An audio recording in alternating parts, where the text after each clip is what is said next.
तू शरीर नाहीस.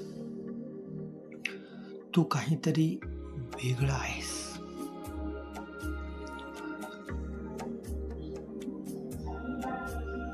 शरीरापेक्षा काहीतरी निश्चितच वेगळं.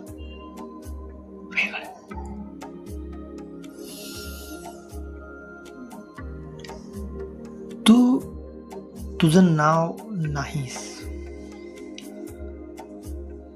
तू तुझा व्यवसायही नाहीस. तू तुझी समस्या तर बिलकुल नाहीस. मग तू कोण आहेस? लहानपणी तुझं नाव वेगळं होतं का? तुझं शरीर लहान होतं. आता मोठं झालं. शरीर बदलले, विचार बदलले, परिस्थिती देखील बदलली. पण मी हा जो अनुभव आहे तो बदलला का? तो मी खरा आहे. आपण शरीर समजतो म्हणजे भीती वाटते. आपण पैसा समजतो म्हणजे चिंता वाटते. आपण लोकांचं ओपिनियन समजतो म्हणून दुःख होतं. मन म्हणजे आकाशातले ढग. विचार येतात, विचार जातात, पण तू ढग नाहीस. तू आकाश आहेस. त्या आनंद वाटेल. जर तू भावना असतास तर तू रोज बदलला असतास.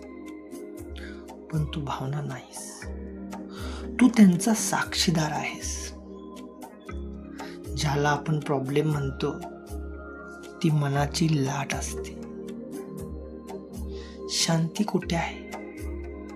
तू कधी लक्ष दिलंय?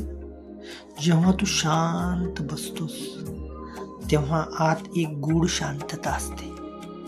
ती शांतता बाहेरून येत नाही. ती आधीपासून तुझ्यात आहे. तू देव शोधतोस मंदिरात, पण देवाची शांतता तुझ्या श्वासात आहे. श्वास आत जातो, श्वास बाहेर येतो, त्यामध्येच जीवन आहे. भीती का वाटते? कारण आपण जे नाही ते गमावण्याची भीती बाळगतो. तू शरीर नाहीस, मग मृत्यूची भीती कसली? तू पैसा नाहीस, मग तो गेला तरी तू संपत नाहीस. आजपासून एक गोष्ट लक्षात ठेव. जे काय होते ते बाहेर होते. तुझ्या आतला साक्षीदार शांत आहे. तू लाट नाहीस, तू समुद्र आहेस. आणि समुद्राला बिलकुल घाई नसते.